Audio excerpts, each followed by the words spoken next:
The advantage to heat is if you see if that's on the guitar. Yeah. If you do it by carving, then you're removing the material, right? And let's say this has this you have a 16th of an inch on each side. Then you have to take a 16th of an inch off the back. Like this has, I don't know if you can see that, but this top has a little bit of a belly to it. It's not terrible. Yeah. That's maybe a 32nd on each side. Yeah, maybe a little more. So if I'm going to do this by carving or sanding, I'm going to remove that material, which is weakening the bridge. So that's where the belly reducer came in. But let's say that you don't have the belly reducer and you can't make this flat. Then we're talking about how do you fit that bridge anyway? So the way I would do it with the flag bridge, if I wanted to fit it to a Gibson style top, is I would just warp it with heat. So I don't have to remove material off the bottom and weaken the ebony. So I can leave it full thickness. Yeah. And then I would cut the saddle afterwards. Because the problem with this, when you start messing around with heat and warping the wood, you have to carve the bottom of the saddle to match the new slot shape, right? Yeah. And you know what you're doing, and you know that that's what you're up against. But the next person who makes a saddle might not, they might not figure that out. Yeah. And they might just stick a saddle in there, and then it's going to sound terrible on the outside E strings until it warps down into position. So you mostly put the bridges that you're making for sale on guitars, correct? So this is a bridge that you've made. Yes, this is one that I made. Yeah. Yeah. The other thing too is that contour on the back of that for a 30s is so subtle. If you were to carve that, you'd really, perturb the geometry of the back edge of that bridge. Oh, that's right. Yeah, you would make a mess out of that. Yeah. Yeah, it wouldn't look right at all. Right. That's true. Yeah. So this is a new bridge. And I picked it for this demonstration because I somehow screwed up and drilled the holes like a 16th of an inch too far to the bass side. So all these holes are shifted to the side. So I can't use this bridge. I pulled it out of the reject bin because it's perfect for our demonstration purposes. Because I won't do this with this guitar. I'll flatten this top. Okay. And then with the belly reducer, I just happened to find this one that I hadn't done it to. So what we have is this one is flat in the front. For whatever reason, this one didn't do that dip. Like it usually has to do with the strength of the brace in that particular piece of wood. Yes. Right. Probably all your guys know all that, but some people think, oh, it's a Martin, so it's great. That's not the case. Some of them are crap. A lot of the tops are crap. It's like there's plenty of crap material on these old guitars, especially with the dreadnoughts. I see it because it was really hard to get trees big enough.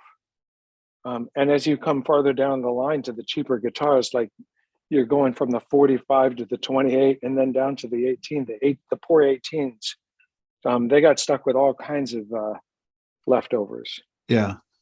So you can find, wood on those tops that is not very strong. Right. So they're all over the map. There's really no, there's no predicting what you're going to find. You have to be open-minded to it and expect anything. Just because it's an old Martin, it comes in your shop, it doesn't mean it's going to be great by any means. You have to be ready to evaluate that piece of wood on that particular guitar and pronounce it as crap. Mm-hmm. And once you don't have to do that publicly like I am now, but once you do it privately, then it's going to inform how you're going to proceed. Are you judging that? Like you would look at how it's contorting over the life of the guitar and kind of, or is there other metrics by which are you pressing on it? Are you tapping on it? What you're talking about the top? The yeah, top. When you're kind of deciding what kind of rig you're dealing with. Right. It's a bunch of stuff, right? It's mostly experience. Like you look at it and you say, oh, I think I've seen this tree before. Like after a while, you start to recognize, oh, this might be a sister top to that other one that was on that 0018 from 1937. You sort of start to get to know that particular tree and wood. but you can, you can use all the usual methods, looking for cross grain. Like this guitar has a lot of the silky cross grain, the medullary rays. You can look, of course, for the quarter, to see whether it's quarter sawn. The one of the biggest factors is the rift in the wood. You're seeing one side flashing white and one side's dark. Right, all that happens in a second when I open the case. All that stuff's flashing through my brain, so I'm taking in, that flash in the top. Is it quartered? Of course, that's going to inform whether there are any medullary rays at all, and the grain itself, just the look of it. So you've got all that in the back of your mind, and then you can start looking at it for stress, right? To see, of course, you don't know the history. You don't know if it was cooked in a trunk, or at a bluegrass festival or something. But you can kind of look at the stresses in the top and tell if that piece of wood was able to withstand the tortures it was put through. Like some tops will bubble here. I don't know if you can see this where I'm pointing. Yeah. Is the camera aimed at this? So they'll bubble here on the base side or something. That usually means that the braces let go. That's a different rabbit hole, but most of these guitars don't make it because they mortised the bridge plate and the wing braces. And I could probably grab one to show you, actually. If you wouldn't mind, like, yeah, should we get through the bridge warping okay. first? And Yeah. I do have some questions about bridge plates too, so that'll be good to.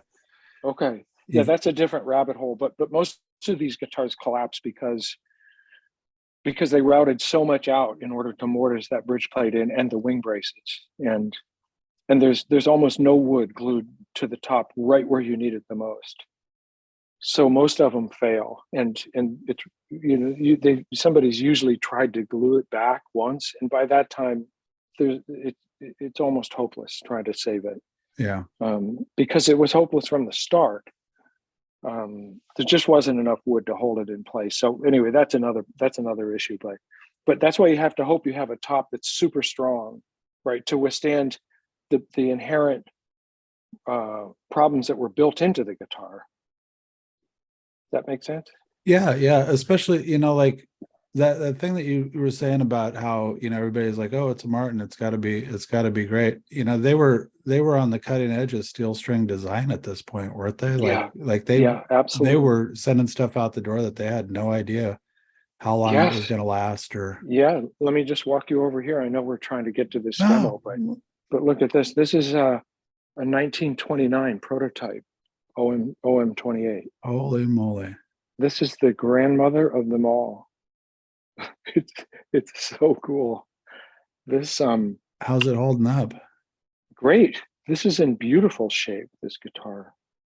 But this is really where it all started. Like when you mentioned they're experimenting with steel strings, this is very early. This is the first 14 fret.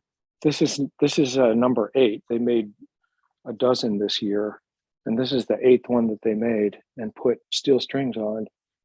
So this is really what inspired all of these guitar companies all these years. It's like they didn't even necessarily know what they were copying, but this is one of them. The 14 fret, long scale, wide neck. That's an attractive guitar. Is that pickup, or excuse me, is that pickguard native to that? It's a really good question, and I thought about that a lot myself. And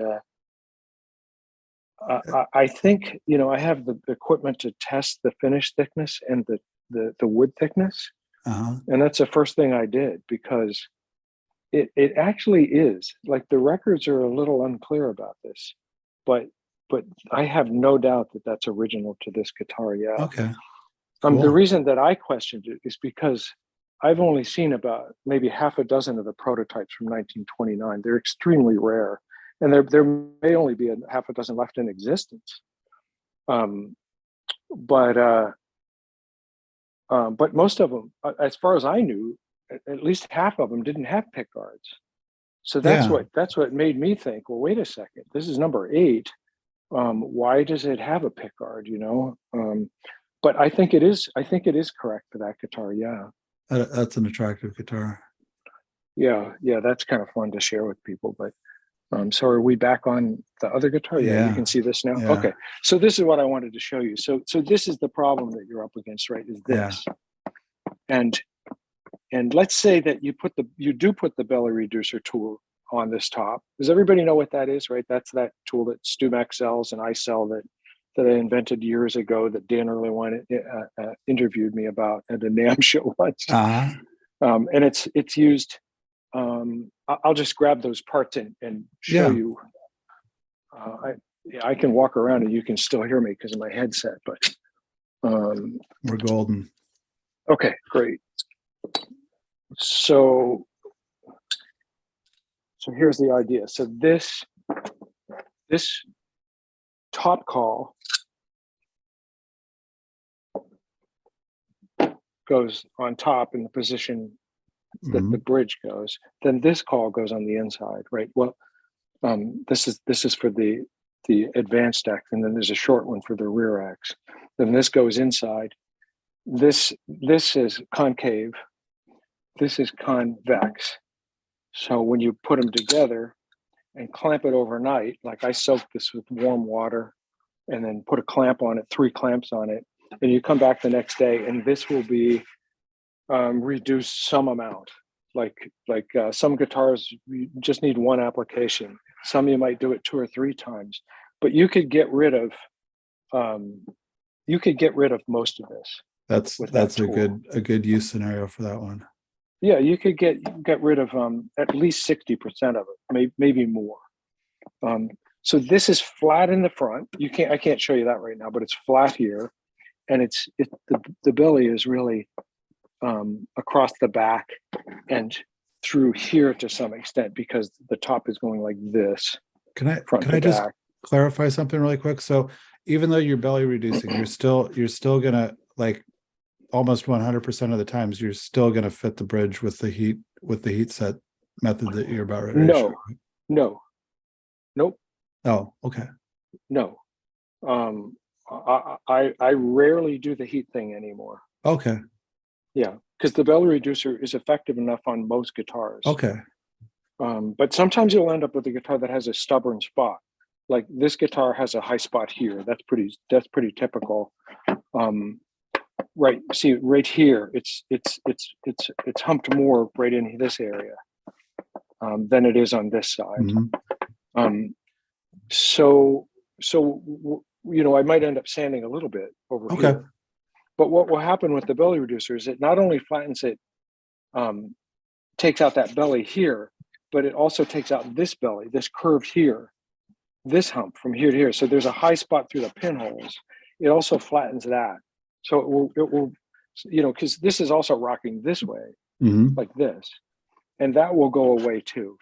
But I just wanted to demonstrate how I would deal with this if you didn't have the belly reducer, or if it, what I used to do.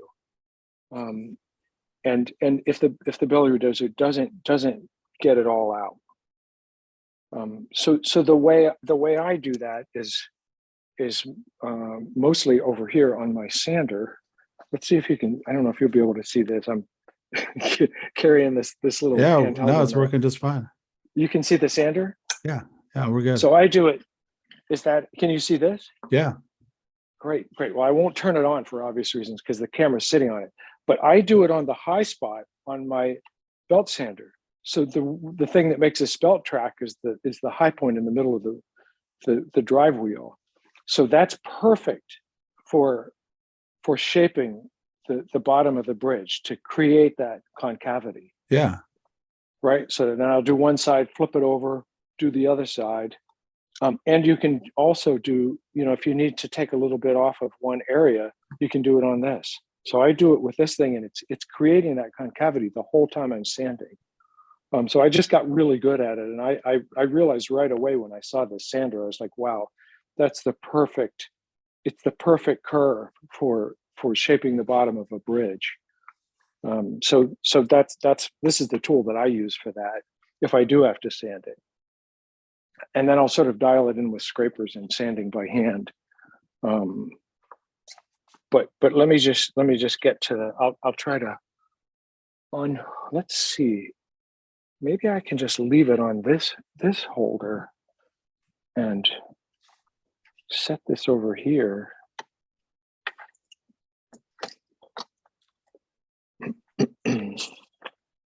Yeah.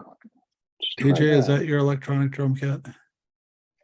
Oh, I have a band. Yeah, that I don't know how to use it, but the drummer in my band uses it. Awesome.